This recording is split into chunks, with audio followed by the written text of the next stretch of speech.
He had you practiced or whatever before? Yes, we did. And so the moment that happened, you immediately covered your breast because you didn't want to be exposed. If you'd wanted to be exposed, you wouldn't have covered it. Exactly. Okay. Very embarrassing moment. It was a very embarrassing moment. Yes.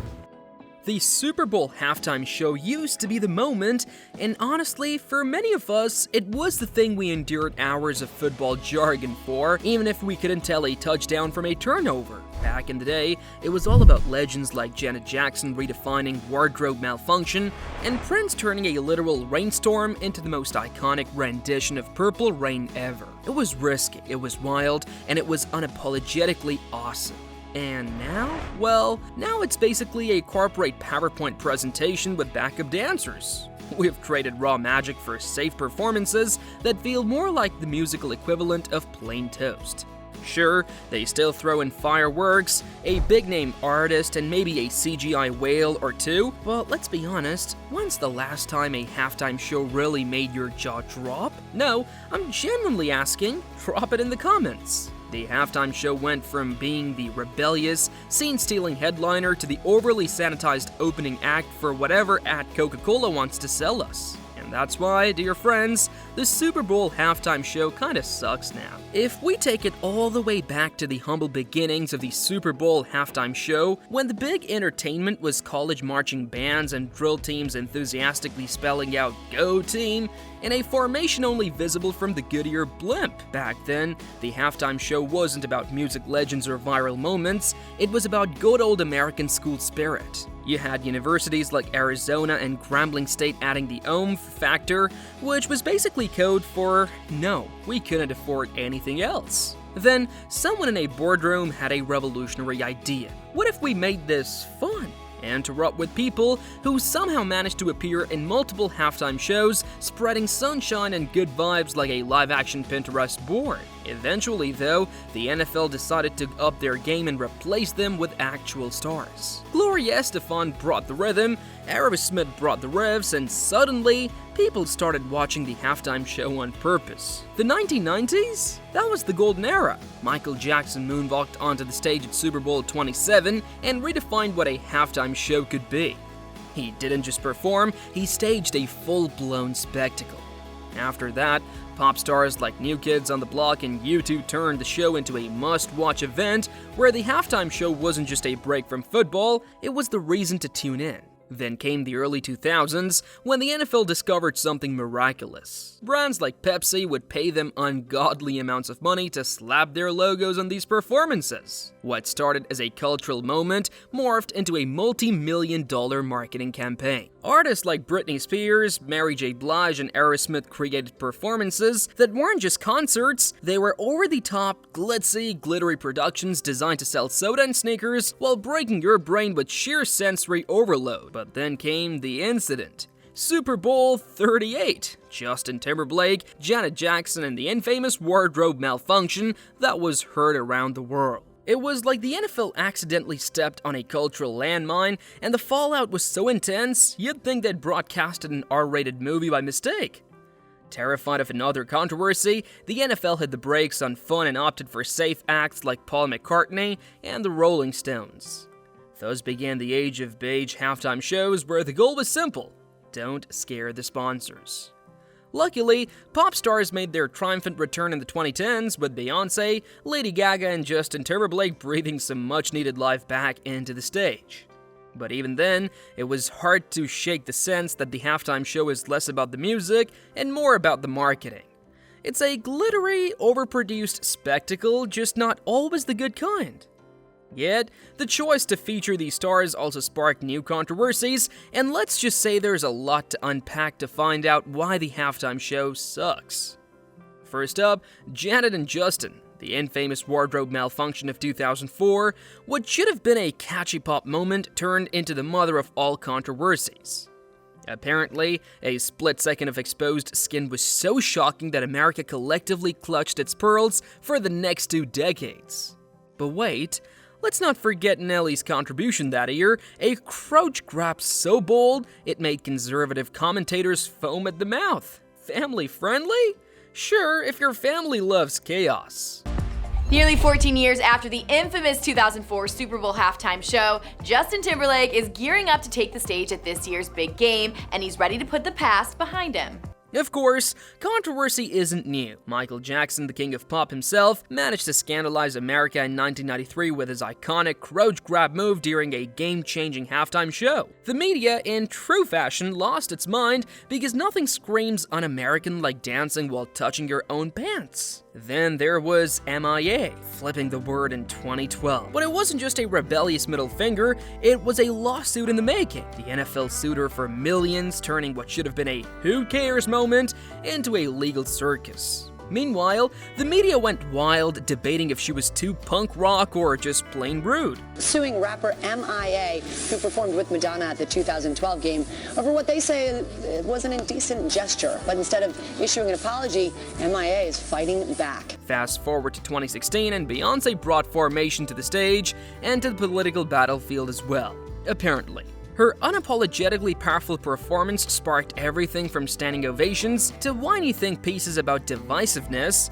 and instead of celebrating her artistry, half the audience was more concerned about her imaginary war on police. The growing Beyoncé backlash, the singer getting grief for her controversial video for the song Formation, and for her performance at the Super Bowl halftime show earlier this month. Now, some police unions are very unhappy with what they see as her anti-cop message and calling for a law enforcement boycott during her touring. And then there's Maroon 5 in 2019. You'd think they'd read the room and maybe sit this one out, considering the NFL's ongoing blacklisting of Colin Kaepernick for peacefully protesting racial injustice. But nope. Adam Levine ripped his shirt off, played some vaguely enthusiastic hits, and hoped no one would notice the cloud of controversy hovering overhead. Spoiler, we noticed. Everyone noticed. It's because they knew that handsome man was going to take his shirt off.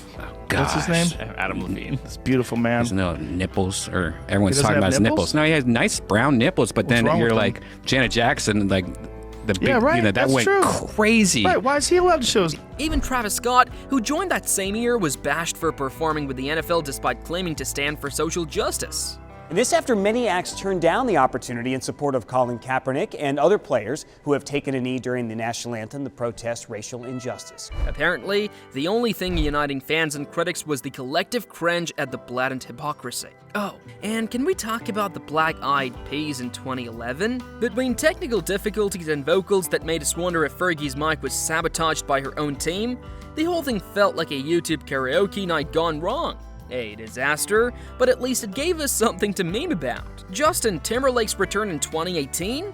A snooze fest. Forgettable at best, and awkward at worst, especially when you remember his first halftime show ended in, well, Nipplegate. Let's just say his redemption arc fell flatter than his Prince hologram tribute. And let's not forget the eternal struggle trying to appeal to boomers, millennials, Gen Z, and apparently aliens all at once. What excites one group bores another, leaving everyone grumpy. Want a halftime show that pleases everyone? Good luck, because at this rate, you're better off watching marching bands spell "Go Team" in block letters. At least, they'd hit their marks. The show is supposed to be about the music, right? Wrong. These days, it feels more like a viral moment waiting to happen. Take Shakira and J.Lo's 2020 performance, a dazzling display of fierce dancing, killer vocals, and of course, a nationwide debate about whether their outfits were too much for a family event. More now, the Super Bowl, that stunning halftime show, Jennifer Lopez, Shakira, wowing millions, their performance making history. Because heaven forbid we let women be confident on stage without it turning into a moral crisis. And who can forget Left Shark from Katy Perry's 2015 set? One backup dancer in a shark costume missed a beat, and suddenly the world forgot Katy even sang that night. That moment right there, one of the most viral in Super Bowl history. Left Sharky stole the halftime show with Katy Perry. Instead of discussing her actual performance, we were all busy debating whether Left Shark deserved a raise or a slap on the fin. Iconic. Sure, relevant to the music? Not even close. Then there's The Weeknd in 2021, who poured $7 million of his own cash into crafting a visually stunning, moody performance inspired by After Hours. Time to check out what's trending. It's going to be an expensive weekend for The Weeknd. Word is the artist is pouring $7 million of his own money into his Super Bowl halftime show. But instead of applause, half the audience was whining about the lack of guest stars. Apparently, if you don't drag out Bruno Mars or Beyonce, your show is considered a dud. Forget artistry, it's all about the cameos. Speaking of cameos, let's talk Coldplay in 2016. They brought in Beyonce and Bruno Mars for a massive collab, which, let's be real, turned into the Beyonce and Bruno show featuring Coldplay. The poor band looked like the third wheel at their own party, and if the goal was to prove that guest artists can completely overshadow the headliner, mission accomplished. And let's not even start on the controversy bingo. Crotch grabs, middle fingers, lip sync accusations, and shirtless Adam Levine's awkward 2019 performance, sparking debates about double standards and, let's face it, his tattoo choices. Every year, it's less about music and more about who can spark the next X meltdown. Even the legends aren't safe. Next up, Beyonce. Queen Bee is set to take the stage live tomorrow during the halftime of the Ravens-Texans game. For those who might be busy opening presents or drinking eggnog, don't worry. Beyonce's 2024 Christmas-themed halftime show, blending pop and country, left fans debating whether cowboy hats and holiday vibes had any place in a Beyonce performance. At this point, the halftime show feels more like a chaotic side quest than a natural part of the Super Bowl. It's a marketing ploy wrapped in a controversy sandwich, served with a side of meh. The music is still there, sure, but it's buried under the spectacle, the drama, and the memes. And honestly, we're just here for Left Shark's comeback tour. However, when the Super Bowl halftime show actually nails it, it feels like spotting a unicorn doing cartwheels, because once upon a time, it was the crown jewel of live entertainment. Think of Prince shredding his guitar in the pouring rain during Purple Rain, basically telling the weather, "This is my show now." Or Beyonce commanding the stage in 2013 with choreography so precise, complete with a Destiny's Child reunion that had everyone screaming, "Say my name!" and Michael Jackson? The man stood still for a full minute, letting the audience lose their minds before doing a single move. Iconic. So, what made those performances so unforgettable? 2 words: authenticity and guts. These artists showed up knowing they had just 12 minutes to create history. Prince's 2007 performance, a spiritual experience. But leave it to the internet to fixate on his guitar shadow during Purple Rain, claiming it looked, well, let's just say very suggestive. Because obviously, we can't let artistry shine without a dose of juvenile humor. There was also risk, good, old-fashioned, edge-of-your-seat risk. Madonna's 2012 halftime show was a masterclass in theatrics, and Lady Gaga diving off the stadium roof in 2017? Pure chaos and brilliance. These moments didn't just play to the fans, they aimed to wow everyone watching. They respected the audience enough to go all out without pandering to cheap tricks, and that's the magic we have lost. Nowadays, the halftime show is a hyper-commercialized circus where pop stars, rock legends, and thinly wheeled marketing campaigns collide in an awkward game of please everyone, offend no one. Take Rihanna last year, a floating stage, a surprise baby bump, and all her usual cool girl energy, but no guest stars, no shock factor. By halftime standards, that's practically taking a nap. And let's not forget, we're also part of the problem. We expect every show to be a life-altering, Grammy-worthy, fireworks-laden spectacle. How do you follow up Prince or Beyonce? You can't. The halftime show has become a victim of its own success, crushed under the weight of its past glory.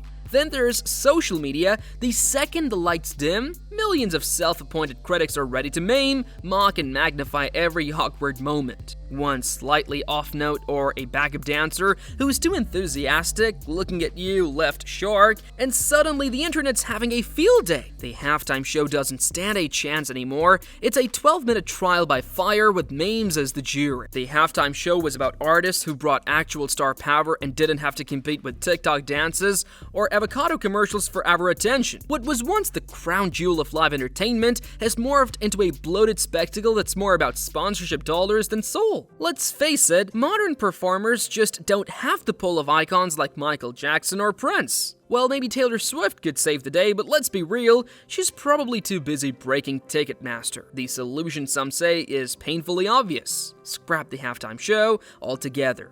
Revolutionary, right? Replace it with a long commercial break, or brace yourself, nothing at all. Some football purists argue it ruins the game's flow anyway, especially when their team's getting pummeled. These folks would rather switch to a sports channel or even stare at the wall for 12 minutes than sit through another awkward attempt at bringing the generations together with rock-pop mashups no one asked for.